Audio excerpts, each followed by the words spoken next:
नमस्कार दोस्तों, स्वागत है आपका आपके अपने YouTube channel SKR study point में। दोस्तों आज मैं फिर हाजिर हूँ आपके लिए 27 अप्रैल का डेली करंट अफेयर्स लेकर। दोस्तों मैंने इस वीडियो में सभी महत्वपूर्ण प्रश्न शामिल किए हैं जो आपकी परीक्षा की दृष्टि से बहुत ज़्यादा महत्वपूर्ण हैं। दोस्तों आज का आपका पहला प्रश्न है कि हाल ही में किस देश ने 3 महीने के आपातकाल की घोषणा कर दी है।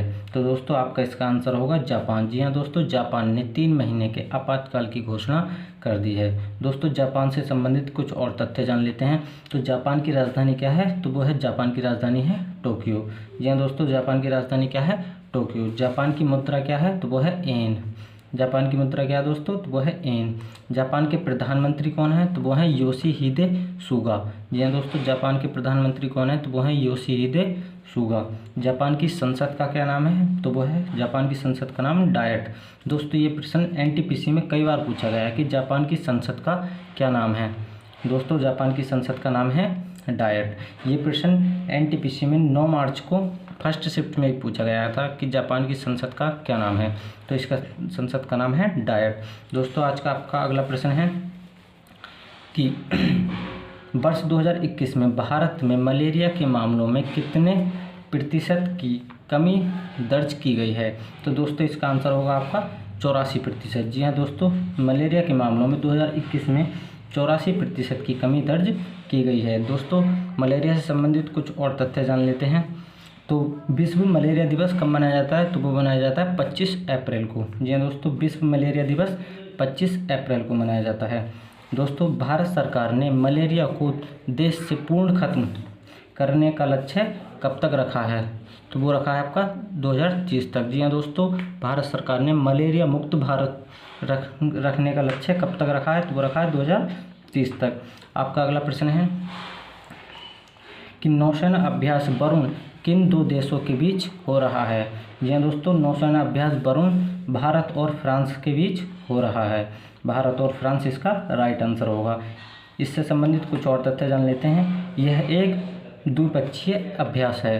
जी हाँ दोस्तों, यह एक द्विपक्षीय अभ्यास है और ये कहाँ पर हो रहा है, तो ये हो रहा है आपका अरब सागर में। जी हाँ दोस्तों, ये कहाँ हो रहा है आपका अरब सागर में। और ये कौन सा संस्करण है, तो ये आपका 19वां संस्करण है और ये कब से कब तक चलेगा, तो ये 25 अप्रैल से 27 अप्रैल तक चलेगा।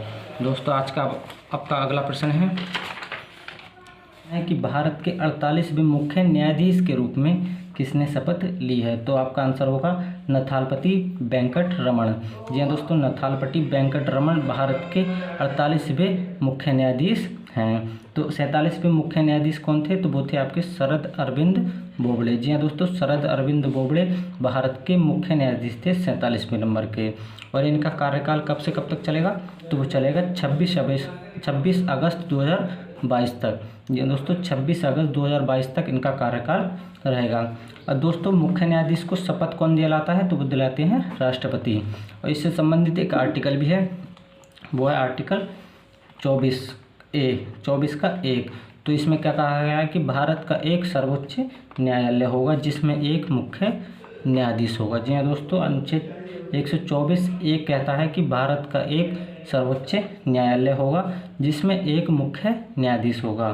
दोस्तों आपका अगला प्रश्न है कि विश्व बौद्धिक संपदा दिवस कब मनाया जाता है। जी हाँ दोस्तों, विश्व बौद्धिक संपदा दिवस 26 अप्रैल को मनाया जाता है और 26 अप्रैल को मनाया जाता है। तो 2021 में इसकी थीम क्या है, तो वह है reach for gold IP and sports. जी हाँ दोस्तों, 2021 में इसकी थीम है reach for gold IP and sports. आपका अगला प्रश्न है कि ऑस्ट्रेलियाई टीम के उप कप्तान पैट कमिंग ने हाल ही में PM केयर्स फंड में कितने $1000 डोनेट किए हैं। दोस्तों इन्होंने डोनेट किए हैं आपके $50,000, जो करीब करीब इंडियन रुपए में 37 लाख के करीब बैठेंगे आपके।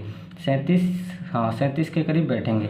और दोस्तों ऑस्ट्रेलिया से संबंधित कुछ और तथ्य जान लेते हैं। तो ऑस्ट्रेलिया के प्रधानमंत्री कौन हैं, तो वह स्कॉट मॉरिसन। जी हाँ दोस्तों, ऑस्ट्रेलिया के प्रधानमंत्री कौन है, स्कॉट मॉरिसन। ऑस्ट्रेलिया की राजधानी क्या है, तो वह है आपकी कैनबरा। जी हाँ दोस्तों, ऑस्ट्रेलिया की राजधानी क्या है, तो वह है आपकी कैनबरा। ऑस्ट्रेलिया की मुद्रा क्या है, तो वह है ऑस्ट्रेलियाई डॉलर। दोस्तों ऑस्ट्रेलिया की मुद्रा क्या है, तो वह है आपकी ऑस्ट्रेलियाई डॉलर।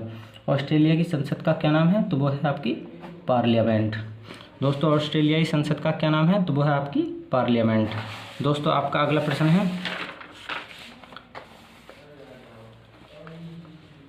राष्ट्रीय डोपिंग विरोधी एजेंसी नाडा के नए महानिदेशक के रूप में किसे नियुक्त किया गया है?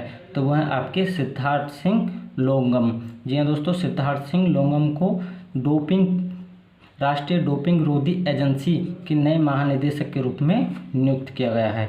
दोस्तों नाडा की फुल फॉर्म क्या होती है? तो वो होती है नेशनल एंटी डोपिंग एजेंसी। जी हाँ दोस्तों, नाडा की फुल फॉर्म होती है नेशनल एंटी डोपिंग एजेंसी। नाडा का मुख्यालय कहाँ है? तो वो है आपका न्यू दिल्ली। नाडा का मुख्यालय कहाँ है?